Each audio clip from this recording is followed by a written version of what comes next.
ನಾನು ನಿಮ್ಗೆ last class ಅಲ್ಲಿ ಭೂಗೋಳದ ಪೂರ್ತಿ ಪಾಠ ಕಂಪ್ಲೀಟ್ ಮಾಡಿ ಇತಿಹಾಸದ ಪಾಠಕ್ಕೆ ಬಂದಿದ್ದೇವೆ ನಾವು. ಇತಿಹಾಸದ ಪಾಠಕ್ಕೆ ಸ್ವಾತಂತ್ರ್ಯ ಹೋರಾಟ ಪಾಠ ಅಂತ ಹೇಳಿದ್ದೆ. ಅಂದ್ರೆ ಪಾರ್ಟ್ 2 ಮೊದಲನೇ ಪಾಠ, ಅಂದ್ರೆ ಇತಿಹಾಸದಲ್ಲಿ ನಿಮಗೆ 7ನೇ ಪಾಠ ಆಗಿರ್ತದೆ ಅದು. ಅದಕ್ಕೋಸ್ಕರ ನಾನು ನಿಮ್ಗೆ 6ನೇ ಪಾಠವನ್ನ ಓದ್ಲಿಕ್ಕೆ ಹೇಳಿದ್ದೆ, ಹೌದಾ? ಏನು ಭಾರತದ ಪ್ರಥಮ ಸ್ವಾತಂತ್ರ್ಯ ಸಂಗ್ರಾಮದ ಬಗ್ಗೆ ಸ್ವಲ್ಪ ಕೆಲವು ಮಾಹಿತಿಯನ್ನ ತಿಳ್ಕೊಳ್ಳಿ ಅಂತ ಹೇಳಿದ್ದೆ. ಗೊತ್ತಿಲ್ಲ ಎಷ್ಟು ಚೆನ್ನಾಗಿ ಓದಿದ್ದೀರಿ ಅಂತ ಹೇಳಿ ಒಂದ್ 2 ಕ್ವಶನ್ಸ್ ಅನ್ನ ಕೇಳು. ಸಿಪಾಯಿ ದಂಗೆ ಯಾವಾಗ ನಡೆಯಿತು? 1857. ಅದನ್ನ ಸಿಪಾಯಿ ದಂಗೆ ಅಂತ ಹೇಳಿ ಕರೆದಂತದ್ದು ಬ್ರಿಟಿಷ್ ಇತಿಹಾಸಕಾರರು. ಭಾರತೀಯ ಇತಿಹಾಸಕಾರರು ಅಥವಾ ರಾಷ್ಟ್ರೀಯ ಹೋರಾಟಗಾರರು ಅದನ್ನ ಭಾರತದ ಪ್ರಥಮ ಸ್ವಾತಂತ್ರ್ಯ ಸಂಗ್ರಾಮ ಅಂತ ಹೇಳಿ ಕರೆದಿರುವಂತಂದ್ರೆ ಕರೆಕ್ಟ್ ಆಗಿ ಬ್ರಿಟಿಷರ ಕೆಲವೊಂದು ವಿಚಾರಗಳಿಂದ ಸಹಿಸಿಕೊಳ್ಳಲಾಗದೆ ಬ್ರಿಟಿಷರ ವಿರುದ್ಧ ಹೋರಾಟವನ್ನ ಮಾಡಿರುವಂತದ್ದು. ಸೊ ಅದಕ್ಕೆ ಇಮಿಡಿಯೇಟ್ ಆದಂತಹ ಒಂದು ಕಾಸ್ ಉಂಟು, ಅಂದ್ರೆ ತಕ್ಷಣದ ಕಾರಣ ಅಂತ ಹೇಳಿ. ಆ ತಕ್ಷಣದ ಕಾರಣವಾದಂತಹ ಬ್ರಿಟಿಷರು ಭಾರತೀಯರಿಗೆ ಪರಿಚಯಿಸಿದಂತಹ ಬಂದೂಕಿನ ಹೆಸರು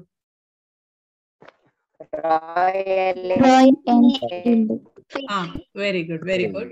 ಎಸ್, ರಾಯಲ್ ಎನ್ಫೀಲ್ಡ್ ಬಂದೂಕು ಗೊತ್ತೇ ಉಂಟು. ಅದಕ್ಕೆ ದನದ ಕೊಬ್ಬು ಮತ್ತು ಹಂದಿ ಕೊಬ್ಬನ್ನು ಬರಲಾಗಿತ್ತು ಅಂತ ಹೇಳಿ ಸ್ಪ್ರೆಡ್ ಆಗಿತ್ತದು. ಸೊ ಆ ಕಾರಣಕ್ಕೆ ಭಾರತೀಯ ಸಿಪಾಯಿಗಳು ಅದನ್ನ ವಿರೋಧಿಸಿದ್ರು. ಸೊ ಭಾರತೀಯ ಸಿಪಾಯಿ ದಂಗೆಯ ಒಂದು ರೀತಿ ಬರುವಂತಹ ಸಂದರ್ಭದಲ್ಲಿ ದಂಗೆ ಯಾವ ರೀತಿ ಪ್ರಾರಂಭ ಆಯ್ತು ಅಂತ ಹೇಳಿ ಸ್ಟಾರ್ಟ್ ಆಗುವಾಗ ಅದರಲ್ಲಿ ಭಾರತೀಯ ಸೈನಿಕ ಒಬ್ಬ ಬಹಳಷ್ಟು ಪ್ರಮುಖ ಪಾತ್ರ ವಹಿಸ್ತಾನೆ. ಪ್ರಥಮ ಸ್ವಾತಂತ್ರ್ಯ ಸಂಗ್ರಾಮದ ಸ್ಟಾರ್ಟ್ ಆದಂತ ಆ ಸಂದರ್ಭದಲ್ಲಿ ಭಾರತೀಯ ಸಿಪಾಯಿ ಒಬ್ಬ ಬಹಳಷ್ಟು ಪ್ರಭಾವಶಾಲಿ ಆಗ್ತಾನೆ. ಅವನ ಕುರಿತಾಗಿ ಒಂದು ಫಿಲ್ಮ್ ಸಹ ಬಂದಿತ್ತು. ಸೊ ಆ ವ್ಯಕ್ತಿ ಯಾರು ಅಥವಾ ಭಾರತೀಯ ಸಿಪಾಯಿ ಯಾರು ಗೊತ್ತುಂಟ ಯಾರಿಗಾದ್ರು? ಅದು ಉಂಟು ಅದ್ರಲ್ಲಿ. Mangal Pandey. Yes, Jeevan, very good. Mangal Pandey. ಸರಿ. ಅವನು ಬ್ರಿಟಿಷ್ ಅಧಿಕಾರಿಯನ್ನ ಸಾರ್ವಜನಿಕವಾಗಿ ಹತ್ತಿಕ್ಕ ಮೂಲಕ ತುಂಬಾ ಪ್ರಭಾವಶಾಲಿಯಾಗಿ ಬಿಡುವಂತದ್ದು. ಸೊ ಈಗ ನಾವು 1857 ದಂಗೆ ನೀವು ಆ ಪಾಠದಲ್ಲಿ ಅಲ್ಲಿ ಕಾರಣಗಳು ಬರ್ತದೆ, ಅನೇಕ ಕಾರಣಗಳು, ಆಯ್ತಾ? ಪೊಲಿಟಿಕಲ್ ಕಾಸ್, ಅಡ್ಮಿನಿಸ್ಟ್ರೇಷನ್ ಕಾಸ್ ಅಂದ್ರೆ ರಾಜಕೀಯ ಕಾರಣಗಳು, ನೆಕ್ಸ್ಟ್ ಆಡಳಿತಾತ್ಮಕ ಕಾರಣಗಳು, ಹಾಗೆ ಅನೇಕ ಕಾರಣಗಳು ಬರ್ತದೆ ಅದ್ರಲ್ಲಿ, ಆಯ್ತಾ? ಆರ್ಥಿಕ ಕಾರಣ, ತಕ್ಷಣದ ಕಾರಣ, ಸಾಮಾಜಿಕ ಕಾರಣ ಅಂತ ಬರ್ತದೆ. ಸೊ ಅದೆಲ್ಲವೂ ಸರಿ, ದಂಗೆ ಆರಂಭ ಆಗ್ತದೆ. ಆದ್ರೂ 1857 ದಂಗೆ ಆದ್ರೂ ಸಹ, ಅಷ್ಟೆಲ್ಲ ಕಾರಣ ಇಟ್ಟುಕೊಂಡು ದಂಗೆ ಆದ್ರೂ ಸಹ ಅದೇ ಸಕ್ಸಸ್ ಆಗ್ಲಿಲ್ಲ. ನಮ್ಗೆ 1857ಕ್ಕೆ ನಮ್ಗೆ ಭಾರತಕ್ಕೆ ಸ್ವಾತಂತ್ರ್ಯ ಸಿಗ್ಲಿಲ್ಲ. ಅದರ ನಂತರ ಸಹ ಸುಮಾರು ವರ್ಷಗಳ ಕಾಲ ಬ್ರಿಟಿಷರು ಭಾರತವನ್ನ ಆಳ್ತಾ ಇರ್ತಾರೆ. ಬ್ರಿಟಿಷರು ಭಾರತವನ್ನು ಬಿಟ್ಟು ಹೋಗ್ಲಿಲ್ಲ. ಸೊ ಅಂದ್ರೆ ಅದರ ಅರ್ಥ ಏನು? 1857 ದಂಗೆ ಫೇಲ್ಯೂರ್ ಆಗಿದೆ ಅಂತ ಅರ್ಥ. ಸೊ ಅದು ನಿಮಗೆ ಆ ಪಾಠದಲ್ಲಿ ಹೆಚ್ಚಾಗಿ ಕೇಳುವಂತಹ ಕ್ವಶನ್. ಒಂದು 1857 ದಂಗೆಯ ಕಾರಣಗಳು ಅಂತ ಹೇಳಿ ಹಾಗೆ ಕೇಳುದು, ಅದು ಸುಲಭವಾಗಿ ಬರೀತೀವಿ, ರಾಜಕೀಯ ಕಾರಣ, ಆರ್ಥಿಕ ಕಾರಣ ಅಂತ ಹೇಳಿ. ಅದರ ಬದಲಾಗಿ ಅಲ್ಲಿ ಕ್ವಶನ್ ಹೇಗೆ ಕೇಳ್ತಾರೆ ಅಂತ ಹೇಳಿದ್ರೆ, 1857 ದಂಗೆಯ ಆಡಳಿತಾತ್ಮಕ ಕಾರಣ ಮಾತ್ರ ಕೇಳ್ತಾರೆ 2 ಮಾರ್ಕ್ಸ್ಗೆ. ಆಗ ನೀವು ಅದರಲ್ಲಿ 4 ಪಾಯಿಂಟ್ಸ್ ಅನ್ನು ನೀವು ಬರಿಬೇಕಾಗ್ತದೆ, ಆಯ್ತಾ? ಸೊ ನೀವು ಎಕ್ಸಾಮಿಗೆ ಓದುವಾಗ ಬರೀ ಮೇನ್ ಹೆಡ್ಡಿಂಗ್ ರೀಸನ್ ಅನ್ನ ಮಾತ್ರ ಓದ್ಬೇಡಿ, ಅದರ ಒಳಗೆ 4 ಪಾಯಿಂಟ್ ಅನ್ನ ಮಾಡ್ಬೇಕು. ಆರ್ಥಿಕ ಕಾರಣಕ್ಕೆ 4 ಪಾಯಿಂಟ್, ಆಡಳಿತಾತ್ಮಕ ಕಾರಣಕ್ಕೆ 4 ಪಾಯಿಂಟ್. ಸೊ ಹಾಗೆ ಮಾಡ್ಬೇಕು. ಅದು NTSC ಅಲ್ಲಿ ಸಹ ಕೇಳ್ಬೋದು, ಈ ಕೆಳಗಿನವುಗಳಲ್ಲಿ ಆಡಳಿತಾತ್ಮಕ ಕಾರಣ ಯಾವುದು ಅಲ್ಲ ಅಥವಾ ಯಾವುದು ಹೌದು ಅಂತ ಹೇಳಿ ಸಹ ಕೇಳ್ಬೋದು. ಓಕೆ, ಸೊ ಅದರಿಂದ ನೀವು ಅದನ್ನು ಆ ರೀತಿಯಲ್ಲಿ ಓದ್ಬೇಕಾಗ್ತದೆ, ಅದನ್ನ ಕೇಳ್ತಾರೆ. ಅಥವಾ 1857 ದಂಗೆಯ ಪರಿಣಾಮ ಕೇಳ್ತಾರ. ಆ ದಂಗೆ ಆದ್ಮೇಲೆ ಏನಾಯ್ತು? ಭಾರತೀಯರಲ್ಲಿ ಒಂದು ಒಗ್ಗಟ್ಟು ಬಂತು, ಭಾರತೀಯರಲ್ಲಿ ರಾಷ್ಟ್ರೀಯ ಮನೋಭಾವ ಬಂತು, ನಾವೆಲ್ಲರೂ ಒಟ್ಟಾಗಿ ಹೋರಾಡ್ಬೇಕನ್ನುವಂತಹ ಮನೋಭಾವ ಬಂತು. ಸೊ ಅದೆಲ್ಲವೂ ಸಹ 1857 ದಂಗೆಯ ಪರಿಣಾಮದಲ್ಲಿ ಬರ್ತದೆ. ಮತ್ತೆ ಬ್ರಿಟಿಷರಿಗೆ ಸ್ವಲ್ಪ ಅರಿವಾಯ್ತು, ಭಾರತೀಯರು ಸೊ ಏನು ಸ್ವಲ್ಪ ಸ್ವಾತಂತ್ರ್ಯಕ್ಕೋಸ್ಕರ ಹೋರಾಡ್ತಾರೆ, ನಮಗಿನ್ನ ಅಷ್ಟು ಸುಲಭ ಇಲ್ಲ ಆಡಳಿತ ಮಾಡುದು ಅನ್ನುವಂತ ಅರಿವಾಯ್ತು. ಸೊ 1857 ದಂಗೆಯ ಮೂಲಕ ಏನಾಯ್ತು ಅಂತ ಹೇಳಿದ್ರೆ, ಕಂಪನಿ ಆಡಳಿತ ನಿಲ್ತದೆ, ಡೈರೆಕ್ಟ್ ಬ್ರಿಟನ್ ಗವರ್ಮೆಂಟ್ ಆಡಳಿತ ನಡೆಸಲಿಕ್ಕೆ ಮುನ್ನೋಗ್ತದೆ. ಸೊ ಆ ರೀತಿಯ ಚೇಂಜಸ್ ಆಗ್ತದೆ 1857ರ ದಂಗೆಯ ನಂತರ, ಅದು ಪರಿಣಾಮದಲ್ಲಿ ಬರ್ತದೆ. ಇನ್ನೊಂದು ಮೇನ್ ಕ್ವಶನ್ ಉಂಟು ಅದ್ರಲ್ಲಿ, ಏನು ಅಂತ ಹೇಳಿದ್ರೆ 1857ರ ದಂಗೆ ಸಫಲವಾಗದಿರಲು ಕಾರಣವೇನು ಅಂತೇಳಿ, ಅಥವಾ 1857ರ ದಂಗೆಯ ವಿಫಲತೆಗೆ ಕಾರಣಗಳೇನು ಅಂತ ಸಹ ಕೇಳ್ತಾರೆ. ಸೊ ಅದು ಕಾರಣಗಳು ಬರಿಬೇಕು. ಯಾಕೆ ಭಾರತೀಯರು ಒಗ್ಗಟ್ಟಾಗಿ ಹೋರಾಡ್ಲಿಲ್ಲ, ಆಯ್ತಾ. ಸೊ ಆ ರೀತಿಯ ಕೆಲವೊಂದು ಕಾರಣಗಳು ಅದರಲ್ಲಿ ಸಹ ಬರ್ತದೆ. ಸೊ ಅದನ್ನ ನಾನೀಗ ಹೇಳುದಿಲ್ಲ, ಯಾಕೆಂತ ಹೇಳಿದ್ರೆ ಅದು ಪಾಠ ನಿಮಗೆ ನೀವು ಫಸ್ಟ್ ಸೆಮಿಸ್ಟರ್ ಅಲ್ಲಿ, ಸೊ ನಿಮಗೆ ರೆಗ್ಯುಲರ್ ಕ್ಲಾಸ್ ಅಲ್ಲಿ ಅದು ಆಗ್ತದೆ, ಅದಕ್ಕೋಸ್ಕರ ನಾನೀಗ ಅದನ್ನ ಟೆಸ್ಟ್ ಮಾಡುದಿಲ್ಲ. ಅದರ ಮೇನ್ ವಿಚಾರಗಳನ್ನಷ್ಟೇ ನಿಮಗೆ ಹೇಳಿದ್ದು, ಆಯ್ತಾ. ಸೊ ಅಂದ್ರೆ ಈ ಪಾಠಕ್ಕೆ ಸ್ವಲ್ಪ ಲಿಂಕ್ ಇದ್ದ ಕಾರಣ ಹೇಳಿರುವಂತದ್ದು. ಸೊ ನಾವು ಇವತ್ತಿನ ಕ್ಲಾಸ್ ಅಲ್ಲಿ ಆ 1857ರ ದಂಗೆ ಆದ ನಂತರ ಭಾರತದಲ್ಲಿ ಏನಾಯ್ತು, ಭಾರತದಲ್ಲಿ ಸ್ವಾತಂತ್ರ್ಯ ಹೋರಾಟ ಅನ್ನುವಂಥದ್ದು ಅಥವಾ ರಾಷ್ಟ್ರೀಯ ಹೋರಾಟ ಅನ್ನುವಂಥದ್ದು ಪ್ರಾರಂಭ ಆಗ್ತದೆ. ಸೊ ಅದರ ಕುರಿತಾಗಿ ಅಲ್ಲಿಂದ ಪ್ರಾರಂಭ ಆಗ್ತದೆ. ಸೊ ಅದನ್ನ ನಾವು ಇಲ್ಲಿಂದ ಕ್ಲಾಸ್ ಅಲ್ಲಿ ನಾವು ಅದನ್ನ ನೋಡ್ಲಿಕ್ಕೆ ಇರುವಂತ ಸೆಕೆಂಡ್ ಸೆಮಿಸ್ಟರ್, ಆಯ್ತಾ.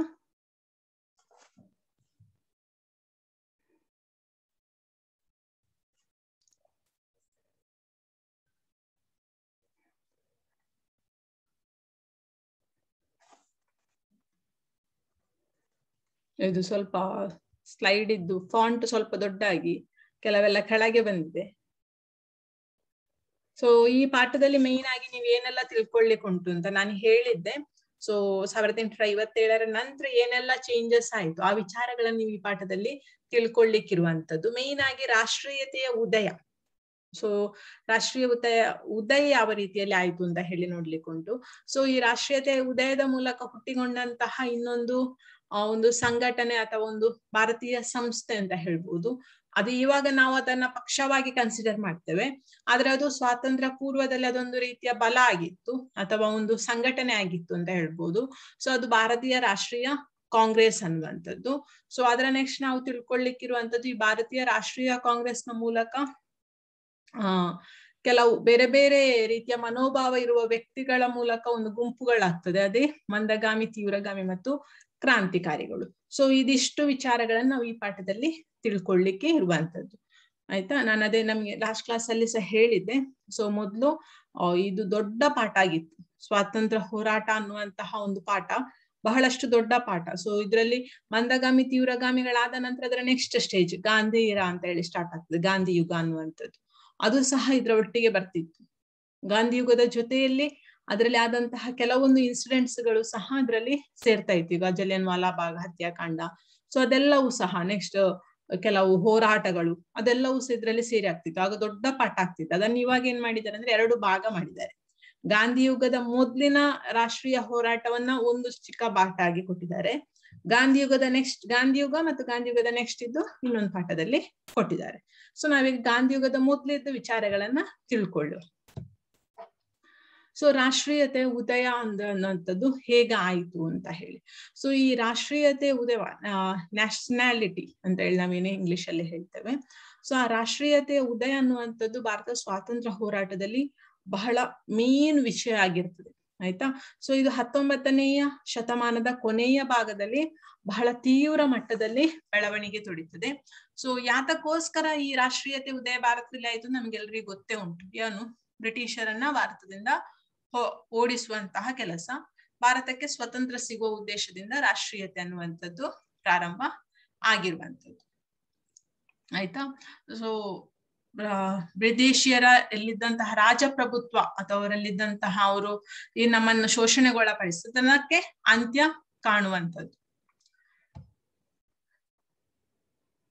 ಬ್ರಿಟಿಷರ ವಿರುದ್ಧದ ಹೋರಾಟ ಇದರಲ್ಲಿ ಆಗಿತ್ತು. ವಿದೇಶಿ ಅಂದ್ರೆ ನಿಮಗೆ ಅಲ್ಲಿ 1857ರ ದಂಗೆಯ ಆರ್ಥಿಕ ಕಾರಣಗಳನ್ನು ನೋಡುವ ಗೊತ್ತಾಗ್ತದೆ. ಸೊ ಭಾರತದಲ್ಲಿ ಆರ್ಥಿಕ ಪರಿಸ್ಥಿತಿ, ಭಾರತೀಯರ ಆರ್ಥಿಕ ಪರಿಸ್ಥಿತಿ ತೀವ್ರ ಮಟ್ಟದಲ್ಲಿ ಅದು ಕುಗ್ಗಿರ್ತದೆ. ಯಾಕೆ ಅಂತ ಹೇಳಿದ್ರೆ ಭಾರತೀಯರು ಅವರಲ್ಲಿದ್ದಂತಹ ಗುಡಿ ಕೈಗಾರಿಕೆಯಲ್ಲಿ ಎಷ್ಟೋ ಜನ ಜೀವನ ನಡೆಸ್ತಿರ್ತಾರೆ. ಬ್ರಿಟಿಷರ ಆಗಮನದಿಂದ ಮತ್ತು ಬ್ರಿಟನ್ ನಲ್ಲಿ ಆದಂತಹ ಕೈಗಾರಿಕಾ ಕ್ರಾಂತಿಯಿಂದಾಗಿ ಭಾರತದ ಸಂಪತ್ತೆಲ್ಲವೂ ಸಹ ಬ್ರಿಟಿಷರ ಪಾಲಾಗಿ ಬಿಡ್ತದೆ. ಸೊ ಭಾರತ ಬರಿದಾಗ್ತಾ ಬರ್ತದೆ, ಆರ್ಥಿಕವಾಗಿ ಬಹಳಷ್ಟು ಹಿನ್ನಡೆ ಆಗ್ತದೆ ಭಾರತೀಯರಿಗೆ. ಸೊ ಆದ್ರಿಂದ ರಾಷ್ಟ್ರೀಯತೆ ಉದಯಕ್ಕೆ ಅದು ಸಹ ಒಂದು ಕಾರಣ ಆಗ್ತದೆ ಅಂತ ಹೇಳಿ ನಾವು ಹೇಳ್ಬೋದು. ವಿದೇಶಿ ಸಾಮ್ರಾಜ್ಯ ಶಕ್ತಿಗಳ ವಿರುದ್ಧ ಹೋರಾಟ ಮಾಡಿದ ಕಾರಣದಿಂದ ಅವರ ಪ್ರಯತ್ನ ರಾಷ್ಟ್ರೀಯ ಹೋರಾಟದ ಆರಂಭಿಕ ಕುರುಹು ಆಗಿ ಇರ್ತದೆ.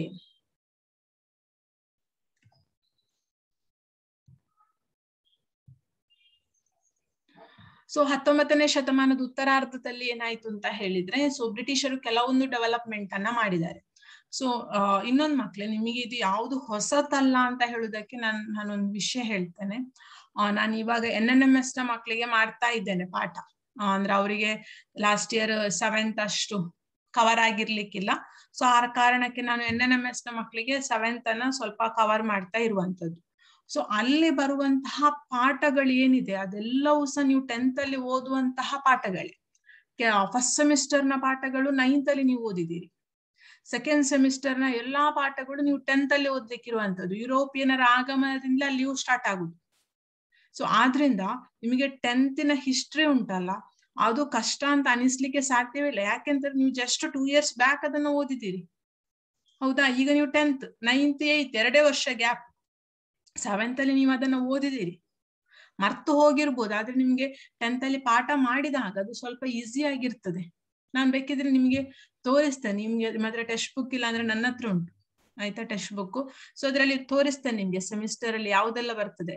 ಭಾರತೀಯ ರಾಷ್ಟ್ರೀಯತೆಯ ಉದಯ ಪಾಠ ಬರ್ತದೆ. ನನ್ನ ಹತ್ರ ಇಲ್ಲೇ ಟೆಕ್ಸ್ಟ್ ಬುಕ್ ಉಂಟು, ನಾನ್ ನಿಮಗೆ ಹೇಳ್ತೇನೆ ಇತಿಹಾಸದಲ್ಲಿ ಯಾವೆಲ್ಲ ಪಾಠ ಅದ್ರಲ್ಲಿ ಬರ್ತದೆ ಅಂತ ಹೇಳುವುದಕ್ಕೆ ನಿಮಗೆ ಕುರುಹುಗಳು. ನೋಡಿ, ಭಾರತಕ್ಕೆ ಯುರೋಪಿಯನರ ಆಗಮನ ಪಾಠ ಉಂಟು, ಭಾರತದಲ್ಲಿ ಬ್ರಿಟಿಷರ ರಾಜಕೀಯ ಹೇಳಿಕೆ ಉಂಟು. ಅದರಲ್ಲಿ ನಿಮಗೆ ಸೆಕೆಂಡ್ ಪಾಠದಲ್ಲಿ ಕೆಲವೆಲ್ಲ ಆಕ್ಟ್ ಗಳು ಬರ್ತದೆ. Quits India act, regular act ಎಲ್ಲ ಬಂದಿದೆ 10th ಅಲ್ಲಿ, ಆಯ್ತಾ? ಸೊ ಅದೆಲ್ಲವೂ ಸಹ ಅದರಲ್ಲಿ ಉಂಟು. ನೆಕ್ಸ್ಟ್ ಪ್ಲಾಸಿ ಕದನ, ಬಕ್ಸರ್ ಕದನ ಅದೆಲ್ಲ ಉಂಟು. ನೆಕ್ಸ್ಟ್ ಆಂಗ್ಲೋ ಮೈಸೂರು ಯುದ್ಧ ಉಂಟು, ಆಂಗ್ಲೋ ಮರಾಠ ಯುದ್ಧಗಳು ಉಂಟು, ಆಯ್ತಾ? ನೆಕ್ಸ್ಟ್ ಸಾಮಾಜಿಕ ಧಾರ್ಮಿಕ ಸುಧಾರಣೆಗಳು, ರಾಜಾ ರಾಮ್ ಮೋಹನ್ ರಾಯ್, ಗೊತ್ತಾಯ್ತಾ? ಸೊ ಅದು ಈಗ ನಿಮ್ಗೆ 10th ಅಲ್ಲಿ ಉಂಟು. ನೀವು 7th ಅಲ್ಲಿ ಒಮ್ಮೆ ಓದಿದಿರಿ, ಆದ್ರೆ ಅಷ್ಟೇ ಅಲ್ಲದೆ ಸ್ವಲ್ಪ ಹೆಚ್ಚೇ ಓದಿದಿರಿ 7th ಅಲ್ಲಿ. ಸ್ವಾತಂತ್ರ್ಯ ಹೋರಾಟ ಪಾಠವೂ ಸಹ ಉಂಟು. ಸೊ ಆದ್ರಿಂದ ಯಾವುದು ಸಹ ಹೊಸತನ್ನು ನೀವು 10th ಅಲ್ಲಿ ಓದ್ತಾ ಇಲ್ಲ. 10th ಅಲ್ಲಿ ಓದುವಂತದ್ದು ನೀವು 7th ಅಲ್ಲಿ ಓದಿದ್ದನ್ನೇ ಓದುದು, ಆಯ್ತಾ? ಸೊ ಅದರಿಂದ ಹೊಸತೇನು ವಿಷಯಗಳು ಸಮಾಜದಲ್ಲಿ ಇಲ್ಲ. ಸಮಾಜ ಆ ಲೆಕ್ಕದಲ್ಲಿ ನಿಮಗೆ ತುಂಬಾ ಸುಲಭ ಅಂತ ಹೇಳಿ ಆಗ್ಬೇಕು, ಆಯ್ತಾ? ಸರಿ. ಸೊ ಇಲ್ಲಿ 19ನೇ ಶತಮಾನದ ಉತ್ತರಾರ್ಧದಲ್ಲಿ ಆಗುವಾಗ ಬ್ರಿಟಿಷರು ಏನ್ ಮಾಡ್ತಾರೆ ಅಂತ ಹೇಳಿದ್ರೆ, ಭಾರತದಲ್ಲಿ ಕೆಲವೊಂದು ಹೊಸ ವಿಚಾರಗಳನ್ನ ತರ್ತಾರೆ. ಫಾರ್ ಎಕ್ಸಾಂಪಲ್, ಸಾರಿಗೆ ವ್ಯವಸ್ಥೆ ಇಂಪ್ರೂವ್ ಆಗ್ತದೆ, ರೈಲು ಸಂಚಾರಕ್ಕೆ ಅನುಕೂಲ ಮಾಡಿಕೊಡೋದು ಅಂತ ಕೊಡ್ತಾರೆ. ಸಾರಿಗೆ ಸಂಪರ್ಕ ವ್ಯವಸ್ಥೆ ಉತ್ತಮ ಆಗ್ತದೆ. ಇಂಗ್ಲಿಷ್ ಶಿಕ್ಷಣ ನೀತಿ ತರ್ತಾರೆ, ಆಯ್ತಾ? ಬೆಂಟಿಂಗ್ ನೀತಿ ಎಲ್ಲ ಬರ್ತದೆ. ಸೊ ಅದರ ವಿಸ್ತರಣೆಯನ್ನ ಮಾಡ್ತಾರೆ. ನೆಕ್ಸ್ಟ್ ಪತ್ರಿಕೋದ್ಯಮದ ಡೆವಲಪ್ಮೆಂಟ್ ಆಗ್ತದೆ ಭಾರತದಲ್ಲಿ. ಸೊ ಅದರ ಜೊತೆಗೆ ಸಾಂಸ್ಕೃತಿಕ ಸಂಘಟನೆಗಳ ಹುಟ್ಟು ಮುಂತಾದ ಬೆಳವಣಿಗೆಗಳು ಭಾರತದಲ್ಲಿ ಆಗ್ತದೆ. ಸೊ ಅದರಲ್ಲಿ ಬ್ರಿಟಿಷರ ಕೊಡುಗೆ ಉಂಟು 100%, ಅಂದ್ರೆ ಫುಲ್ಲಿ ಅಲ್ಲ, ಅಂತೂ ಬ್ರಿಟಿಷರು ಅದಕ್ಕೆ ಕೊಡುಗೆಯನ್ನ ನೀಡಿದ್ದಾರೆ, ಅದರಲ್ಲಿ ಏನು ನಾವು ದೂರ್ಲಿಕ್ಕೆ ಇಲ್ಲ. ಸೊ ಅದೇ ಸಂದರ್ಭದಲ್ಲಿ ಏನಾಯ್ತು ಅಂತ ಹೇಳಿದ್ರೆ, ಭಾರತದಲ್ಲಿ ಕೆಲವೊಂದು ಸಂಕಷ್ಟಗಳು ಬಂತು. ಅದೇನು ಅಂದ್ರೆ, ಭಾರತದಲ್ಲಿ ಬರಗಾಲ ಬರ್ತದೆ. ನೆಕ್ಸ್ಟ್ ಭಾರತದಲ್ಲಿ ಭಾರತೀಯರಿಗೆ ಆರ್ಥಿಕ ಸಂಕಷ್ಟವೂ ಸಹ ಉಂಟಾಗ್ತದೆ. ಸೊ ಈ ಕಾಲಘಟ್ಟದಲ್ಲಿ ಅಲ್ಲೇನಾಯ್ತು ಅಂತ ಹೇಳಿದ್ರೆ, ತುಂಬಾ ಕಷ್ಟಕ್ಕೆ ಒಳಗಾದಂತವ್ರು ಯಾರು ಅಂತ ಹೇಳಿದ್ರೆ ರೈತ ವರ್ಗದವರು ಮತ್ತು ಬುಡಕಟ್ಟು. ಸೊ ಆ ಸಂದರ್ಭದಲ್ಲಿ ರೈತರ ಪ್ರತಿಭಟನೆ ನಡೀತದೆ ಬ್ರಿಟಿಷರ ವಿರುದ್ಧವಾಗಿ. ಅಟ್ ದ ಸೇಮ್ ಟೈಮ್ ಬುಡಕಟ್ಟು ಜನಾಂಗದವರ ಹೋರಾಟವೂ ಸಹ ಇದರಲ್ಲಿ ನಡೀತದೆ. ಸೊ ಈ ರೀತಿಯಲ್ಲಿ ಅಲ್ಲಲ್ಲಿ ಕೆಲವೊಂದು ಹೋರಾಟಗಳು ಪ್ರಾರಂಭ ಆಗ್ತದೆ. ಯಾರ ವಿರುದ್ಧವಾಗಿ? ಬ್ರಿಟಿಷರ ವಿರುದ್ಧವಾಗಿ ಅಲ್ಲಲ್ಲಿ ಹೋರಾಟಗಳು ಪ್ರಾರಂಭ ಆಗ್ತದೆ. ಸೊ ಅದೇ ಕಾರಣದಿಂದ 1857ರಲ್ಲಿ ಒಂದು ದಂಗೆಯೂ ಸಹ ನಡೆಯುವಂಥದ್ದು. ಯಾರೋ ಒಬ್ರು ಅನ್ಮ್ಯೂಟ್ ಮಾಡಿದ್ರು. ಅಂಕಿತ್ ಗೌಡ ಅನ್ಮ್ಯೂಟ್ ಆಯ್ತಣ್ಣ. ಓಕೆ. ಸೊ ನೆಕ್ಸ್ಟ್ 1857ಕ್ಕೆ ದಂಗೆ ಆಗ್ತದೆ. ಸೊ ಇದೀಗ ಜಸ್ಟ್ ನಾನು ಇಂಟ್ರೊಡಕ್ಷನ್ ಮಾತ್ರ ಹೇಳುದು ಮಕ್ಳೇ, ನಿಮಗೆ ನೋ ಮೇಡಮ್ ಕತೆ ಹೇಳ್ತಾರೆ ಅಂತ ಅನಿಸ್ಬೋದು. 1857ಕ್ಕೆ ದಂಗೆ ಆಗ್ತದೆ. ದಂಗೆ ಆದ ನಂತರ 1858ರಲ್ಲಿ 1857ರ ದಂಗೆಯ ಪರಿಣಾಮ ಆಗಿ 1858ಕ್ಕೆ ಬ್ರಿಟಿಷ್ ಸರ್ಕಾರ, ಅಂದ್ರೆ ಬ್ರಿಟನ್ನಿನಲ್ಲಿದ್ದಂತಹ ಬ್ರಿಟಿಷ್ ಸರ್ಕಾರ ಏನ್ ಮಾಡ್ತದೆ ಅಂದ್ರೆ ಒಂದು ಘೋಷಣೆಯನ್ನ ಹೊರಡಿಸ್ತದೆ. ಆ ಘೋಷಣೆ ಏನು ಅಂತ ಹೇಳಿದ್ರೆ, ಬ್ರಿಟಿಷ್ ಈಸ್ಟ್ ಇಂಡಿಯಾ ಕಂಪನಿಯ ಆಡಳಿತವನ್ನ ಕೊನೆಗೊಳಿಸ್ತದೆ. ನಾನು ಆಗ್ಲೇ ಹೇಳಿದ್ದೆ, ಹೌದಾ? ಸೊ 1857 ದಂಗೆಯ ಪರಿಣಾಮದಲ್ಲಿ ಮೇನ್ ಫಸ್ಟ್ ಒನ್ ಏನಾಗ್ತದೆ ಅಂತ ಹೇಳಿದ್ರೆ 1858 ಬ್ರಿಟಿಷ್ ಗವರ್ಮೆಂಟ್ ಘೋಷಣೆಯನ್ನ ಹೊರಡಿಸುವುದು. ಆಯ್ತಾ.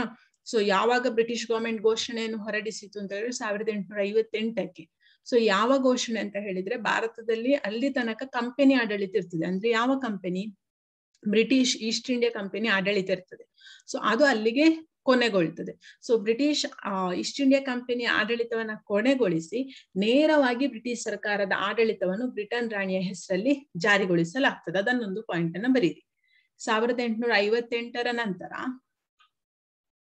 ಅಥವಾ 1858 ಅಂತ ಬರೀರಿ. 1858 ಬ್ರಿಟಿಷ್ ಸರ್ಕಾರದ ಘೋಷಣೆಯೊಂದಿಗೆ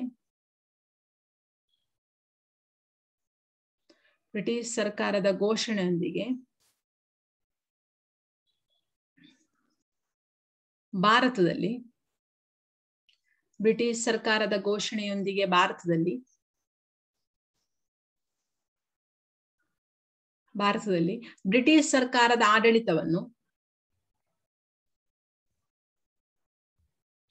ಬ್ರಿಟಿಷ್ ಸರ್ಕಾರದ ಆಡಳಿತವನ್ನು ಬ್ರಿಟನ್ ರಾಣಿಯ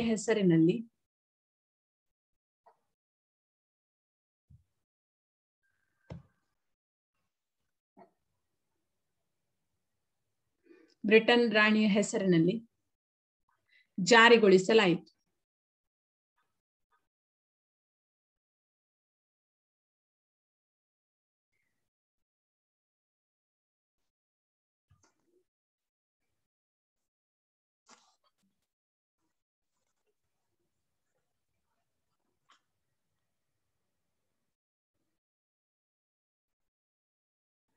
ಇದು ಚಿತ್ರದಲ್ಲಿ ಕಾಣ್ತಿರುವಂತದ್ದು ರೈತ ಮತ್ತು ಬುಡಕಟ್ಟು ಜನಾಂಗದವರ ಹೋರಾಟಕ್ಕೆ ಸಂಬಂಧಿಸಿರುವಂತದ್ದು.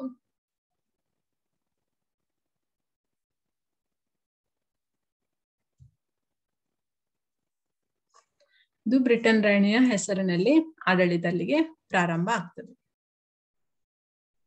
ಸೊ ಯಾವ ಕಾನೂನುಗಳನ್ನ ಜಾರಿಗೆ ತರಲಾಗ್ತದೆ ಅಂತ ಹೇಳಿದ್ರೆ 1861 ಕಾಯ್ದೆಯ ಮೂಲಕ ಸೊ ಅದಕ್ಕೆ ಅನ್ವಯ ಆಗುವಂತೆ ಕಾನೂನುಗಳನ್ನ ಜಾರಿಗೆ ತರಲಾಯಿತು. ಸೊ ಇದೆಲ್ಲದರ ಪರಿಣಾಮವಾಗಿ ಏನಾಗ್ತದೆ ಅಂತ ಹೇಳಿದ್ರೆ, ಇಂಗ್ಲಿಷ್ ಅನ್ನು ಕಲಿತ ಹೊಸ ವಿದ್ಯಾವಂತರು, ಸೊ ಆಗಷ್ಟೇ ಬ್ರಿಟಿಷರು ಏನ್ ಮಾಡಿರ್ತಾರೆ ಅಂದ್ರೆ ಭಾರತದಲ್ಲಿ ಪಾಶ್ಚಾತ್ಯ ಶಿಕ್ಷಣದ ವಿಸ್ತರಣೆಯನ್ನು ಮಾಡಿರ್ತಾರೆ, ಇಂಗ್ಲಿಷ್ ಶಿಕ್ಷಣದ ವಿಸ್ತರಣೆಯನ್ನು ಮಾಡಿರ್ತಾರೆ.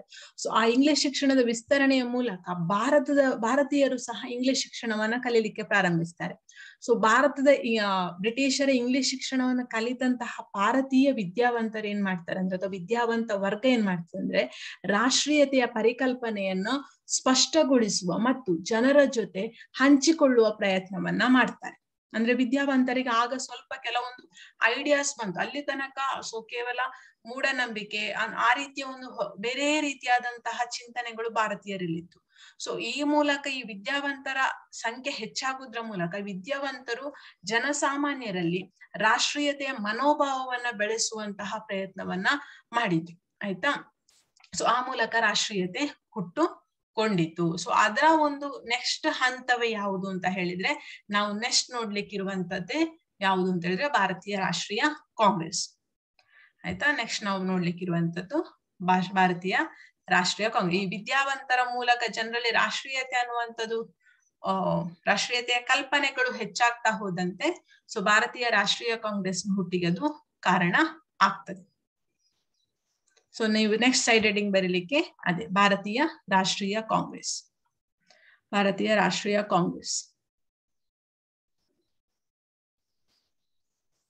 1857 ನಂತರ ಭಾರತದಲ್ಲಿ ಒಂದು ರೀತಿಯ ಹೊಸ ಯುಗವೇ ಪ್ರಾರಂಭ ಆಯಿತು ಅಂತ ಹೇಳಿ ನಾವು ಅದನ್ನ ಡಿಫೈನ್ ಮಾಡ್ಬೋದು, ಅಥವಾ ಅದನ್ನ ಆ ರೀತಿಯಲ್ಲಿ ನಾವು ಹೇಳಲಿಕ್ಕೆ ಸಾಧ್ಯ ಉಂಟು. ಒಂದು ರಾಜಕೀಯವಾದಂತಹ ಹೊಸ ರೀತಿಯ ಬೆಳವಣಿಗೆ 1857 ನಂತರ ಭಾರತದಲ್ಲಿ ಪ್ರಾರಂಭ ಆಗ್ತದೆ. ಸೊ ಇದರ ಮೂಲಕ ಏನಾಯ್ತು ಅಂತ ಹೇಳಿದ್ರೆ, ರಾಷ್ಟ್ರೀಯತೆಯ ದೃಷ್ಟಿಕೋನವು ಸಹ ಜನರಲ್ಲಿ ಬಂತು. ಸೊ ಅದರ ಜೊತೆಗೆ ಅನೇಕ ಹೊಸ ಸಂಘಟನೆಗಳು ಭಾರತದಲ್ಲಿ ಹುಟ್ಟಿಕೊಳ್ತದೆ. ಈ ಫಸ್ಟ್ಗೆ ಇದು ಸ್ಟಾರ್ಟ್ ಆದ್ದಲ್ಲ, ಭಾರತೀಯ ರಾಷ್ಟ್ರೀಯ ಕಾಂಗ್ರೆಸ್ ಅನ್ನುವಂಥದ್ದು ಪ್ರಾರಂಭದಲ್ಲೇ ಸ್ಟಾರ್ಟ್ ಆದಂತಹ ಒಂದು ಸಂಘಟನೆ ಅಲ್ಲ. ಅದಕ್ಕಿಂತ ಮುಂಚೆ ಕೆಲವೊಂದು ಸಂಘಟನೆಗಳು ಪ್ರಾರಂಭ ಆಗಿದ್ದವು.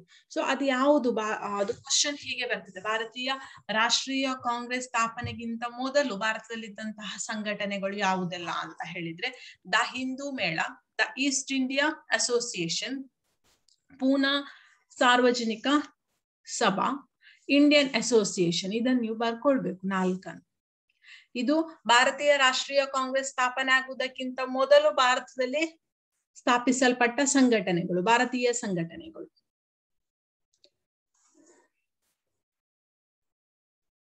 ಭಾರತೀಯ ರಾಷ್ಟ್ರೀಯ ಕಾಂಗ್ರೆಸ್ ಸ್ಥಾಪನೆಗಿಂತ ಮೊದಲು ಭಾರತದಲ್ಲಿ ಸ್ಥಾಪಿಸಲ್ಪಟ್ಟಂತಹ ರಾಷ್ಟ್ರೀಯ ಸಂಘಟನೆಗಳು, ಭಾರತೀಯ ರಾಷ್ಟ್ರೀಯ ಸಂಘಟನೆಗಳು.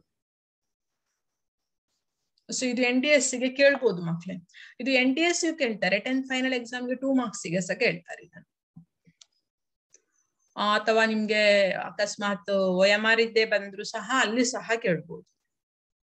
ಸೊ ಅದರಿಂದ ನೀವು 4 ಸಹ ಬಾಯ್ಪಾಠ ಮಾಡಿ ತಿಳ್ಕೊಳ್ಳೋದು ಬಹಳಷ್ಟು ಅನಿವಾರ್ಯ.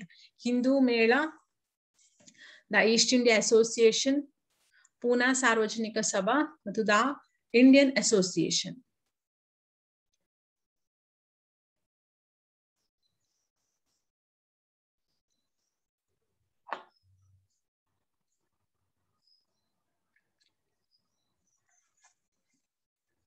ಕೆಲವರಿಗೆ ಇದು ಕೇಳುವಾಗ ಸ್ವಲ್ಪ ನಿದ್ದೆ ಸಹ ಬರ್ತಿರ್ಬೋದು, ಮಧ್ಯಾಹ್ನ ಮೇಲೆ ಅಲ್ಲ, ನಿದ್ದೆ ಮಾಡಿ ಎದ್ದವರಿಗೆ.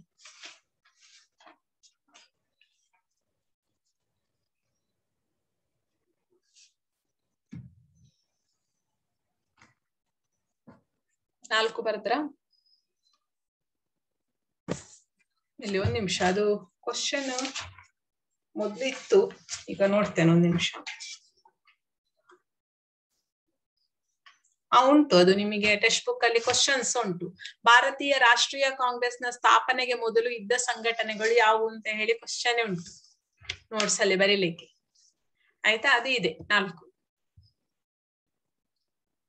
ಎಸ್ ಆಯ್ತಾ, ಇಂಪಾರ್ಟೆಂಟ್ ಅಂತ ಟಿಕ್ ಮಾಡಿಕೊಳ್ಳಿ, ವೆರಿ ಇಂಪಾರ್ಟೆಂಟ್. ಅದು ಕ್ವಶನ್ಸ್ ಉಂಟದು ನಿಮಗೆ ನೋಟ್ಸ್ ಅಲ್ಲಿ ಬರೆಯುವಂತಹ ಕ್ವಶನ್ ಅಲ್ಲಿ ಸಹ ಇದು ಉಂಟು. ಸೊ ಈ 4 ಸಂಘಟನೆಗಳು, ಅದರ ಜೊತೆಯಲ್ಲಿ ಕೆಲವು ಸಣ್ಣ ಪುಟ್ಟ ಸಂಘಟನೆಗಳು ಇದ್ದವು. ಸೊ ಮೇನ್ ಆಗಿದ್ದಂಥದ್ದು 4 ರಾಷ್ಟ್ರೀಯ ಕಾಂಗ್ರೆಸ್ಗಿಂತ ಮೊದಲು ಮೇನ್ ಆಗಿದ್ದ ರಾಷ್ಟ್ರೀಯ ಸಂಘಟನೆಗಳಂದ್ರೆ, ಸೊ ಇದು 4 ನಾವು ಹೇಳ್ಬೋದು. ಅದರ ಜೊತೆಗೆ ಪತ್ರಿಕೆಗಳು ಬ್ರಿಟಿಷ್ ಸರ್ಕಾರದ ಧೋರಣೆಗಳು ವಿರೋಧಿಸತೊಡಗಿದವು. ಕೆಲವು ಪತ್ರಿಕೆಗಳು ಬಂತು ಬ್ರಿಟಿಷ್ ಗವರ್ಮೆಂಟ್ ನ ವಿರುದ್ಧವಾಗಿ. ಸೊ ಆಗ ಏನ್ ಮಾಡಿದ್ರು ಬ್ರಿಟಿಷರು ಅಂತ ಹೇಳಿದ್ರೆ, ಭಾರತೀಯರಿಗಿದ್ದಂತಹ ಪತ್ರಿಕಾ ಸ್ವಾತಂತ್ರ್ಯವನ್ನೇ ಕಿತ್ತು ಬಿಡ್ಬೇಕು ಅಂತ ಹೇಳಿ ಪ್ರಯತ್ನವನ್ನ ಮಾಡ್ತಾರೆ. ಆಯ್ತಾ, ಸೊ ಅದು ಯಾರು ಅಂತ ಹೇಳಿದ್ರೆ, ಪತ್ರಿಕಾ ಸ್ವಾತಂತ್ರ್ಯವನ್ನ ಮೊಟಕುಗೊಳಿಸಲು ವರ್ನಾಕ್ಯುಲರ್ ಪ್ರೆಸ್ ಕಾಯ್ದೆಯನ್ನು ಬ್ರಿಟಿಷ್ ಸರ್ಕಾರದ ಲಾರ್ಡ್ ಲಿಟ್ಟನ್, ಸೊ ಚಿತ್ರದಲ್ಲಿ ಕಾಣ್ತಾ ಇದ್ದಾನೆ, ಸೊ ಅವರ ಕಾಲದಲ್ಲಿ ಅದನ್ನ ಜಾರಿಗೊಳಿಸಲಾಗಿತ್ತು. ಅದನ್ನ ಕೇಳ್ಬೋದು ಮಕ್ಳು, ಅದನ್ನ ಬರ್ಕೊಳ್ಳಿ. ಭಾರತೀಯರ ಪತ್ರಿಕಾ ಸ್ವಾತಂತ್ರ್ಯವನ್ನ ಮೊಟಕುಗೊಳಿಸಲು, ಭಾರತೀಯರ ಪತ್ರಿಕಾ ಸ್ವಾತಂತ್ರ್ಯವನ್ನ ಮೊಟಕುಗೊಳಿಸುವುದಂದ್ರೆ ಕಟ್ಟಿಂಗ್, ಮೊಟಕುಗೊಳಿಸಲು ವರ್ನಾಕ್ಯುಲರ್ ಪ್ರೆಸ್ ಕಾಯ್ದೆಯನ್ನು, ವರ್ನಾಕ್ಯುಲರ್ ಪ್ರೆಸ್ ಕಾಯ್ದೆಯನ್ನು ಬ್ರಿಟಿಷ್ ಸರ್ಕಾರ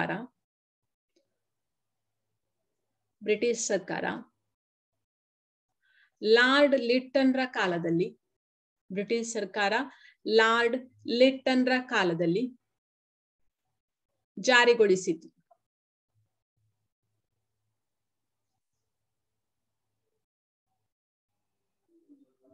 ಅಂದ್ರೆ ಏನಾಯ್ತು ಅಂತ ಹೇಳಿದ್ರೆ, ಸೊ ಒಂದು ಅಟ್ಲೀಸ್ಟ್ ಪತ್ರಿಕೆಯ ಮೂಲಕ ಆದ್ರೂ ಜನರಿಗೆ ರಾಷ್ಟ್ರೀಯತೆಯ ಮನೋಭಾವವನ್ನ ತಿಳಿಸುವ, ಭಾರತೀಯರಲ್ಲಿ ರಾಷ್ಟ್ರೀಯ ಮನೋಭಾವವನ್ನು ಸೃಷ್ಟಿಸುವ ಅನ್ನುವಂತಹ ಪ್ರಯತ್ನ ಭಾರತೀಯ ವಿದ್ಯಾವಂತರದ್ದಾಗಿತ್ತು, ಅಥವಾ ಭಾರತೀಯ ಹೋರಾಟಗಾರರದ್ದಾಗಿತ್ತು. ಆ ಒಂದು ಸ್ವಾತಂತ್ರ್ಯಕ್ಕೆ ಅವ್ರು ಏನಾಕಿದ್ರು, ಕಡಿವಾಣ ಹಾಕಿದ್ರು ಬ್ರಿಟಿಷರು. ಸೊ ಅಂತಹ ಸಂದರ್ಭದಲ್ಲಿ ಭಾರತೀಯ ರಾಷ್ಟ್ರೀಯ ಕಾಂಗ್ರೆಸ್ ನಂತಹ ಸಂಘಟನೆಯ ಸ್ಥಾಪನೆ ಅಲ್ಲಿ ಅನಿವಾರ್ಯ ಆಗಿ ಬಿಡ್ತದೆ. ಸೊ ಅದಕ್ಕೋಸ್ಕರ 1885ರಲ್ಲಿ ಭಾರತದಲ್ಲಿ ಭಾರತೀಯ ರಾಷ್ಟ್ರೀಯ ಕಾಂಗ್ರೆಸ್ ಸ್ಥಾಪನೆ ಆಗುವಂಥದ್ದು. ಆಯ್ತಾ, ಸೊ ಯಾವಾಗ ಸ್ಥಾಪನೆ ಆದ್ದು ಅಂತ ಹೇಳಿ ಕೇಳ್ಬೋದು, 1885 ಡಿಸೆಂಬರ್ನಲ್ಲಿ. ಆಯ್ತಾ. ಸೊ ಯಾವಾಗ ಅಂತ ಹೇಳಿ ಕೇಳಿದ್ರೆ, ಭಾರತೀಯ ರಾಷ್ಟ್ರೀಯ ಕಾಂಗ್ರೆಸ್ ಸ್ಥಾಪನೆ ಆದದ್ದು, ಹುಟ್ಟು ಹಾಕಿದ್ವಿ ಯಾವಾಗ ಅಂತ ಹೇಳಿದ್ರೆ, ಭಾರತದ ರಾಜಕೀಯ ದಿಕ್ಕನ್ನು ಬದಲಾಯಿಸಿದ ಭಾರತೀಯ ರಾಷ್ಟ್ರೀಯ ಕಾಂಗ್ರೆಸ್ ಡಿಸೆಂಬರ್ 1885ರಲ್ಲಿ ಬಾಂಬೆ ನಗರದಲ್ಲಿ ನಡೆದಂತಹ ರಾಷ್ಟ್ರೀಯ ಸಮಾವೇಶದಲ್ಲಿ ಹುಟ್ಟುಕೊಂಡಿತ್ತು. ಸೊ ಯಾವ ಸಮಾವೇಶ ಅಂತ ಹೇಳಿದ್ರೆ, ಬಾಂಬೆಯಲ್ಲಿ ನಡೆದಂತಹ ರಾಷ್ಟ್ರೀಯ ಸಮಾವೇಶ. ಸೊ ಅಂದ್ರೆ ಅವರು ಹೇಗೆ ಕೇಳ್ತಾರೆ NTSC ಅವರು ಅಂತ ಹೇಳಲಿಕ್ಕೆ ಆಗುದಿಲ್ಲ. So 1885 December. ಸೊ ಯಾವ ಪ್ಲೇಸ್ ಅಲ್ಲಿ ನಡೆದಂತಹ ಸಮಾವೇಶ ಅಂದ್ರೆ ಬಾಂಬೆ. ಸೊ ಅಲ್ಲಿ ನಡೆದಂತಹ ರಾಷ್ಟ್ರೀಯ ಸಮಾವೇಶದಲ್ಲಿ, ಬಾಂಬೆಯಲ್ಲಿ ನಡೆದ ರಾಷ್ಟ್ರೀಯ ಸಮಾವೇಶದಲ್ಲಿ ಡಿಸೆಂಬರ್ 1885ರಲ್ಲಿ ಭಾರತೀಯ ರಾಷ್ಟ್ರೀಯ ಕಾಂಗ್ರೆಸ್ ಸ್ಥಾಪನೆ ಆಯಿತು.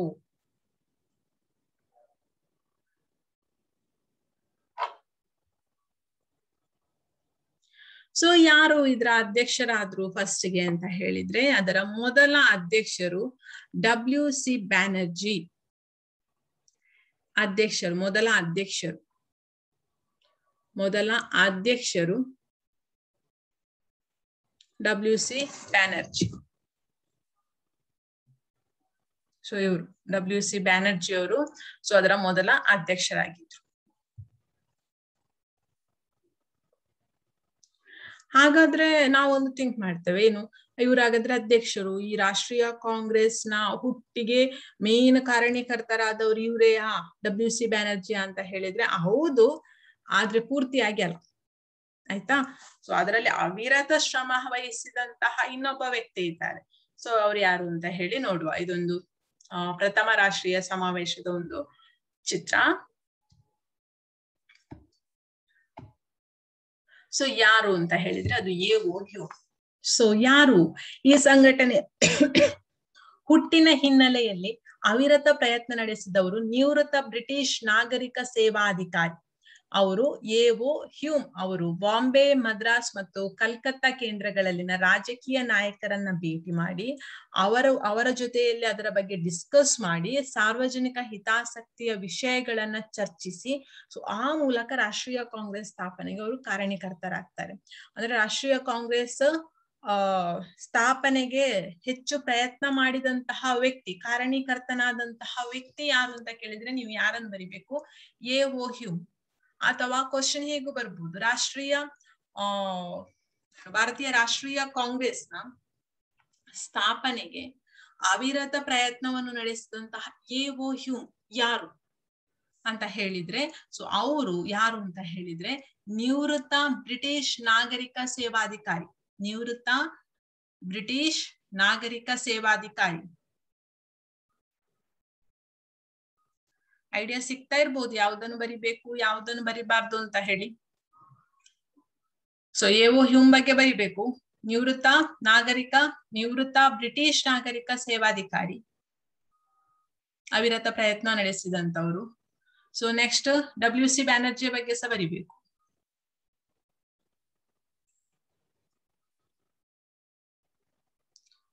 ಸೊ ಇವರು ಮಾಡಿದಂತಹ ಒಂದು ಪ್ರಯತ್ನದ ಫಲವೇ ಭಾರತೀಯ ರಾಷ್ಟ್ರೀಯ ಕಾಂಗ್ರೆಸ್ ಸಂಸ್ಥೆ ಅಥವಾ ಅದರ ಸ್ಥಾಪನೆ ಆಗ್ತದೆ. ಸ್ಥಾಪನೆಗೆ ಕಾರಣೀಕರ್ತರಾದಂತಹ ವ್ಯಕ್ತಿ AO ಹ್ಯೂಮ್ ರವರು.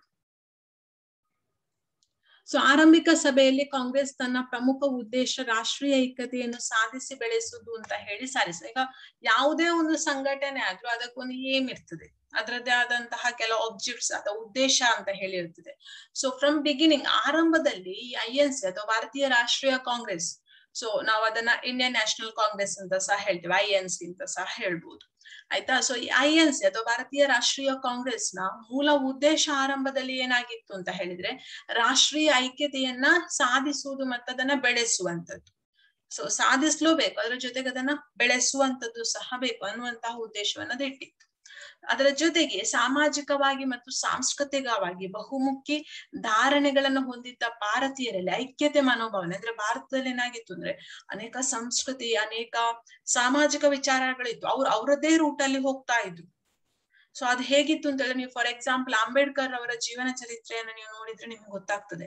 ಸೊ ಹೇಗಿತ್ತು ಅಂತ ಹೇಳಿದ್ರೆ ಭಾರತೀಯರಲ್ಲಿ ಒಗ್ಗಟ್ಟು ಅನ್ನುವಂಥದ್ದೇ ಇರ್ಲಿಲ್ಲ. ಅವರಿಗೆ ಅವರದ್ದೇ ಆದಂತಹ ಧಾರ್ಮಿಕತೆಯ ನೀತಿಗಳು, ಅವರದ್ದೇ ಆದಂತಹ ಕೆಲವೊಂದು ವಿಚಾರಗಳಿತ್ತು. ಸೊ ಅದೆಲ್ಲ ಹೋಗಲಾಡಿಸಿ ನಾವೆಲ್ಲ ಭಾರತೀಯರು ಐಕ್ಯರು ಅನ್ನುವಂತಹ ಮನೋಭಾವನೆ ಅದು ತುಂಬಿಸ್ಬೇಕಷ್ಟೇ ಇತ್ತು. ಅದು ಇರ್ಲೇ ಇಲ್ಲ, ಆ ಮನೋಭಾವನೆ ಇರ್ಲಿಲ್ಲ. ಸೊ ಆ ಮನೋಭಾವನೆ ಭಾರತೀಯರಲ್ಲಿ ತುಂಬಿಸ್ಬೇಕಿತ್ತು. ಆ ಪ್ರಯತ್ನವೂ ಸಹ ಇಲ್ಲಿ ಆಗ್ತದೆ. ಸೊ ಈ ಕಾಲಘಟ್ಟದಲ್ಲಿ ಏನಾಗ್ತದೆ ಅಂತ ಹೇಳಿದ್ರೆ ಕೆಲವೊಂದು ನಾಯಕರುಗಳು ನಮಗೆ ಅಲ್ಲಿ ಕಾರಣೀಕರ್ತರಾಗ್ತಾರೆ. ಸೊ ದೇಶಿ ಭಾಷೆಗಳಲ್ಲಿ ಪತ್ರಿಕೆಗಳನ್ನ ಪ್ರಕಟಿಸಿ ಆ ಮೂಲಕ ರಾಜಕೀಯ ಸಮಸ್ಯೆಗಳನ್ನ ಚರ್ಚೆ ಮಾಡ್ಲಿಕ್ಕೆ ಪ್ರಾರಂಭಿಸ್ತಾರೆ. ಕಾಂಗ್ರೆಸ್ನ ಉದ್ದೇಶ ಇದು. ಸೊ ಭಾರತೀಯ ರಾಷ್ಟ್ರೀಯ ಕಾಂಗ್ರೆಸ್ನ ಪ್ರಮುಖ ಉದ್ದೇಶ ಕೇಳಿದ್ರೆ ರಾಷ್ಟ್ರೀಯ ಐಕ್ಯತೆಯನ್ನ ಸಾಧಿಸಿ ಬೆಳೆಸುವುದು. ರಾಷ್ಟ್ರೀಯ ಐಕ್ಯತೆಯನ್ನ ಸಾಧಿಸಿ ಬೆಳೆಸುವುದು ಉದ್ದೇಶ ಅಂತ ಹೇಳಿ ಬರ್ದು ಅಷ್ಟನ್ನು ಮಾತ್ರ ಬರೀರಿ ಸಾಕು, ಎಲ್ಲ ಬರೀಲಿಕ್ಕೆ ಹೋಗ್ಬೇಡಿ. ಭಾರತೀಯ ರಾಷ್ಟ್ರೀಯ ಐಕ್ಯತೆಯನ್ನು ಸಾಧಿಸಿ ಬೆಳೆಸುವುದು.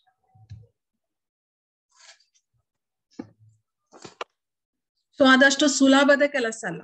ಸೊ ಅದಕ್ಕೆ ಜನರ ತನಕ ನಾವು ತಲುಪುವಂತದ್ದು ಬಹಳಷ್ಟು ಮುಖ್ಯ ಆಗಿರ್ತದೆ INCಗೆ. ಸೊ ಅದಕ್ಕೆ ಏನ್ ಮಾಡ್ತದೆ ಅಂತ ಹೇಳಿದ್ರೆ ದೇಶೀಯ ಭಾಷೆಗಳಲ್ಲಿ, ಆಯ್ತಾ, ಜನರಿಗೆ ತಿಳಿಸ್ಬೇಕಾದ್ರೆ ಅವರ ಭಾಷೆಯೇ ಆಗಿರ್ಬೇಕಲ್ವಾ. ಸೊ ಅವ್ರಿಗೆ ಗೊತ್ತಿಲ್ಲದ ಭಾಷೆ, ಅವರಿಗೆ ಕಷ್ಟಕರ ಆಗುವ ಭಾಷೆಯಲ್ಲಿ ಅವರಿಗೆ ತಿಳಿಸಿದ್ರೆ ಅರ್ಥ ಆಗುದಿಲ್ಲ, ಹೌದಾ. ಈಗ ನಿಮಗೆ ಯಾವುದೋ ಒಂದು ಸೂಚನೆಯನ್ನು ಕೊಡ್ಬೇಕು ಅಂತ ಹೇಳಿದ್ರೆ ನಿಮಗೆ ಕಷ್ಟ ಆಗುವಂತಹ ಭಾಷೆಯಲ್ಲಿ ನಾವು ಸೂಚನೆಗಳನ್ನ ಕೊಟ್ರೆ ಅದು ಸಾಧ್ಯ ಇಲ್ಲ, ಹೌದಾ. ಸೊ ಅದಕ್ಕೋಸ್ಕರ ದೇಶೀಯ ಭಾಷೆಗಳಲ್ಲಿ ಪತ್ರಿಕೆಗಳನ್ನ ಪ್ರಕಟಿಸ್ಲಿಕ್ಕೆ ಆರಂಭ ಮಾಡ್ತಾರೆ. ಸೊ ಅದು ಬ್ರಿಟಿಷ್ ವಿರೋಧ ಇದ್ರೂ ಸಹ ನೆನಪಿಟ್ಟುಕೊಳ್ಳಿ, ಇದರಿಂದ ರಾಜಕೀಯ ಸಮಸ್ಯೆಗಳು ಮತ್ತು ವಿಚಾರಗಳು ಜನರ ಮನ ಮುಟ್ತದೆ, ಜನರಿಗೆ ಗೊತ್ತಾಗ್ತದೆ, ಅರಿವು ಗೊತ್ತಾಗ್ತದೆ ಬ್ರಿಟಿಷರಿಂದ ನಮ್ಗೆ ಏನ್ ಪ್ರಾಬ್ಲಮ್ ಉಂಟು, ಸೊ ಅದನ್ನ ಹೇಗೆ ಸಾಲ್ವ್ ಮಾಡ್ಬೋದು ಅನ್ನುವಂಥದ್ದು ಜನರಿಗೆ ಗೊತ್ತಾಗ್ತಾ ಹೋಗ್ತದೆ. ಭಾರತೀಯ ರಾಷ್ಟ್ರೀಯ ಕಾಂಗ್ರೆಸ್ ಅಥವಾ INCಯ ಬಲವರ್ಧನೆಯನ್ನು ಗಮನಿಸಿದಂತಹ ಬ್ರಿಟಿಷರು ತಮ್ಮ ಏನ್ ಮಾಡ್ತಾರೆ ಅಂತ ಹೇಳಿದ್ರೆ ಒಡೆದು ಆಳುವ ನೀತಿಯನ್ನ ಜಾರಿಗೆ ತರ್ತಾರೆ. ಅಂದ್ರೆ INC ಏನ್ ಮಾಡಿತ್ತು ಅಂತ ಹೇಳಿದ್ರೆ ಭಾರತೀಯರಲ್ಲಿದ್ದಂತಹ ಎಲ್ಲಾ ಸಾಮಾಜಿಕ ಧಾರ್ಮಿಕವಾದಂತಹ ಒಂದು ಬೇರೆ ಬೇರೆ ಮನೋಭಾವವೇನಿತ್ತು ಅದನ್ನೆಲ್ಲ ಹೋಗಲಾಡಿಸಿ ನಮ್ಮಲ್ಲಿ ಯಾವುದೇ ಭಿನ್ನತೆ ಇಲ್ಲ, ನಾವೆಲ್ಲರೂ ಭಾರತೀಯರು ಅನ್ನುವಂತಹ ಮನೋಭಾವವನ್ನ ತರುವಂತಹ ಪ್ರಯತ್ನವನ್ನ ಭಾರತೀಯ ರಾಷ್ಟ್ರೀಯ ಕಾಂಗ್ರೆಸ್ ಮಾಡ್ತದೆ. ಸೊ ಅದು ಯಾರಿಗೆ ಗೊತ್ತಾಗ್ತದೆ? ಬ್ರಿಟಿಷ್ ಗವರ್ಮೆಂಟಿಗೆ ಗೊತ್ತಾಗ್ತದೆ INCಯ ಧೋರಣೆ ಏನು, ಅದೇನ್ ಮಾಡ್ತದೆ ಅಂತೇಳಿ. ಅಂದ್ರೆ ಬ್ರಿಟಿಷರಿಗೆ ಅರಿವಾಯ್ತು ಆಗ ಭಾರತೀಯರು ಎಲ್ಲರೂ ಸಾಮಾಜಿಕ ಧಾರ್ಮಿಕ ಯಾವುದೇ ಒಂದು ವಿಚಾರಗಳನ್ನ ತಳೆಯಲಿಲ್ಲದೆ ನಾವೆಲ್ಲ ಭಾರತೀಯರು ಅಂತ ಒಟ್ಟಾಗಿ ಹೋರಾಡಿದ್ರೆ ನಮಗೆ ಇಲ್ಲಿ ನಿಲ್ಲಿಕ್ಕೆ ಆಗುದಿಲ್ಲ ಅನ್ನುವಂತ ಅರಿವು ಬ್ರಿಟಿಷರಿಗೆ ಆಗ್ತದೆ.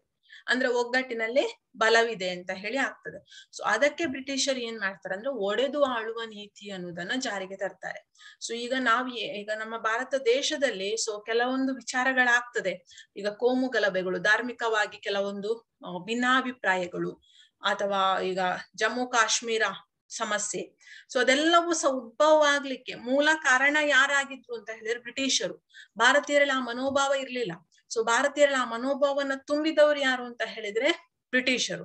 ಬ್ರಿಟಿಷರು ಏನ್ ಮಾಡಿದ್ರು, ಒಡೆದು ಆಳುವ ನೀತಿಯನ್ನ ಪ್ರಾರಂಭಿಸಿದ್ರು. ಒಡೆದು ಆಳುವ ನೀತಿ ಅಂತ ಹೇಳಿದ್ರೆ ಸೊ ಅವರಲ್ಲಿ ವಿಷ ತುಂಬುದು ಅಂತ ಹೇಳ್ತಾರಲ್ಲ, ಸೊ ಅದೇನು ಅಂತ ಹೇಳಿದ್ರೆ ಹಿಂದೂ ಮತ್ತು ಮುಸ್ಲಿಮರನ್ನ ಬೇರ್ಪಡಿಸುವಂತಹ ರಾಜಕೀಯ ತಂತ್ರಗಾರಿಕೆಯನ್ನ ತರ್ತಾರೆ. ಯಾರು? ಒಡೆದು ಆಳುವ ನೀತಿ ಅಂದ್ರೆ ಅದೇ, ಆಯ್ತಾ. ಬೇಕಿದ್ರೆ ಬರೀರಿ, ಒಡೆದು ಆಳುವ ನೀತಿಯನ್ನು ಬ್ರಿಟಿಷರು ಜಾರಿಗೆ ತಂದರು. ಒಡೆದು ಆಳುವ ನೀತಿಯನ್ನು ಬ್ರಿಟಿಷರು ಜಾರಿಗೆ ತಂದರು.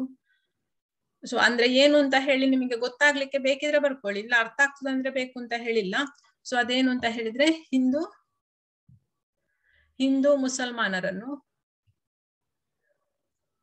ಮುಸಲ್ಮಾನರನ್ನು ಬೇರ್ಪಡಿಸುವ ರಾಜಕೀಯ ತಂತ್ರಗಾರಿಕೆಯನ್ನು ಜಾರಿಯಲ್ಲಿ ತರುವ ಪ್ರಯತ್ನವನ್ನ ಬ್ರಿಟಿಷರು ಪ್ರಾರಂಭಿಸಿದರು.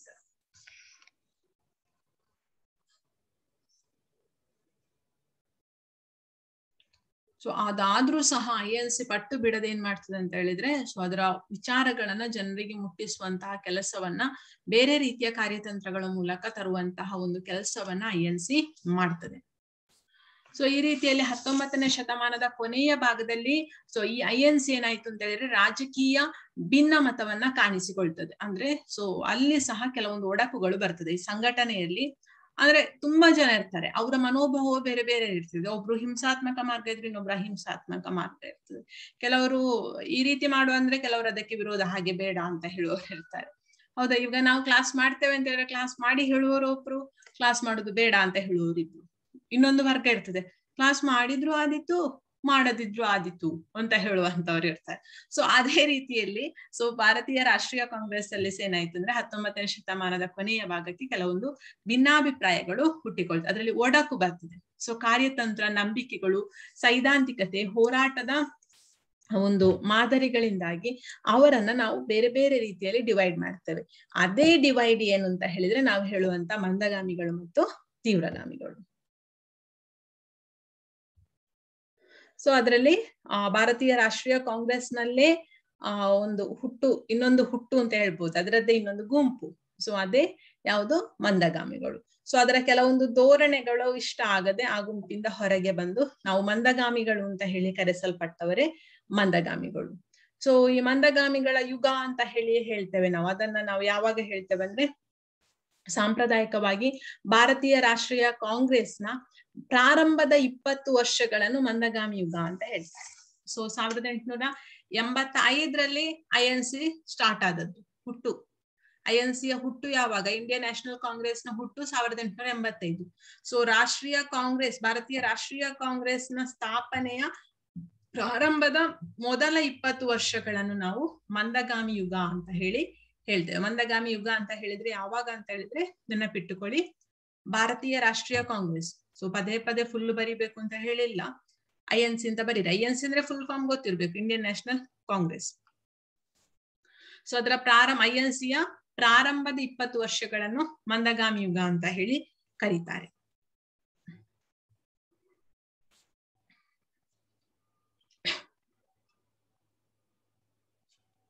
ಮಂದಗಾಮಿಗಳು ಅಂತ ಹೇಳಿ ಕರೆಯುವಂತ. ಸೊ ಮಂದಗಾಮಿಗಳಲ್ಲಿ ಪ್ರಮುಖರಾದವರು, ಅದನ್ನ ಕೇಳ್ತಾರೆ ಆಯ್ತಾ ಮಕ್ಳೇ, ತುಂಬಾ ಇಂಪಾರ್ಟೆಂಟ್ ಮಂದಗಾಮಿಗಳ ಹೆಸರನ್ನು ನೀವು ಬರ್ಕೊಳ್ಳುವಂಥದ್ದು ಆಯ್ತಾ. ಸೊ ಮೇ ಬಿ 1 ನಿಮಿಷ ಉಂಟು, ಸಾಧ್ಯ ಆದಷ್ಟು ಬರ್ಕೊಳ್ಳಿ. ಸೊ ಮಂದಗಾಮಿಗಳು ಯಾರು ಅಂತ ಹೇಳಿ, ಅಂದ್ರೆ ಈ ಕೆಳಗಿನವುಗಳಲ್ಲಿ ಮಂದಗಾಮಿಗಳ ಗುಂಪಿಗೆ ಸೇರದವರು ಆ ರೀತಿಯಲ್ಲೆಲ್ಲ ಮಾಡ್ತಾರೆ. ಅಥವಾ ಈ ಕೆಳಗಿನಲ್ಲಿ 4 ಗುಂಪುಗಳಲ್ಲಿ ಸರಿಯಾದಂತಹ ಮಂದಗಾಮಿಗಳ ಗುಂಪನ್ನು ಆರಿಸಿ ಅಂತ ಸಹ ಕೊಳ್ಬಹುದು. ಸೊ ಕ್ವಶನ್ಸ್ ಆ ರೀತಿಯಲ್ಲಿ ಸಹ ಬರುವ ಸಾಧ್ಯತೆಗಳು ಇರ್ತದೆ. ಸೊ ಅದಕ್ಕೆ ನೀವು ರೆಡಿ ಆಗಿರ್ಬೇಕು. ಸೊ ಮೇ ಬಿ ಆಗುದಿಲ್ಲ, ನಾನು ನೆಕ್ಸ್ಟ್ ಕ್ಲಾಸ್ ಅಲ್ಲಿ ಕೊಡ್ತೇನೆ. WC ಬ್ಯಾನರ್ಜಿ, MG ರಾನಡೆ ಇರ್ಬೋದು, ಸುರೇಂದ್ರನಾಥ ಬ್ಯಾನರ್ಜಿ, ದಾದಾಬಾಯಿ ನವರೋಜಿ, ಗೋಪಾಲಕೃಷ್ಣ ಗೋಖಲೆ. ದಾದಾಬಾಯಿ ನವರೋಜಿ ಗೊತ್ತು ನಿಮಗೆ, ಸಂಪತ್ತಿನ ಸೋರಿಕೆ ಸಿದ್ಧಾಂತ. ನಾನು ಮೊನ್ನೆಷ್ಟು NNMS ಮಕ್ಕಳಿಗೆ ಅದನ್ನ ಹೇಳಿತ್ತು ಆಯ್ತಾ. ಸೊ ಅದು ನೆಕ್ಸ್ಟ್ ಕ್ಲಾಸ್ ಅಲ್ಲಿ ಬರೆಯುವ ಅದನ್ನು ಆಯ್ತಾ. ನೆಕ್ಸ್ಟ್ ಕ್ಲಾಸ್ಗೆ ಫಿನಿಶ್ ಮಾಡ್ಲಿಕ್ಕೆ ನೋಡ್ತೇನೆ, ನಾನು ಟ್ರೈ ಮಾಡ್ತೇನೆ. ನೀವು ಸ್ವಲ್ಪ ಬೇಗ ಬರ್ತೀನಿ.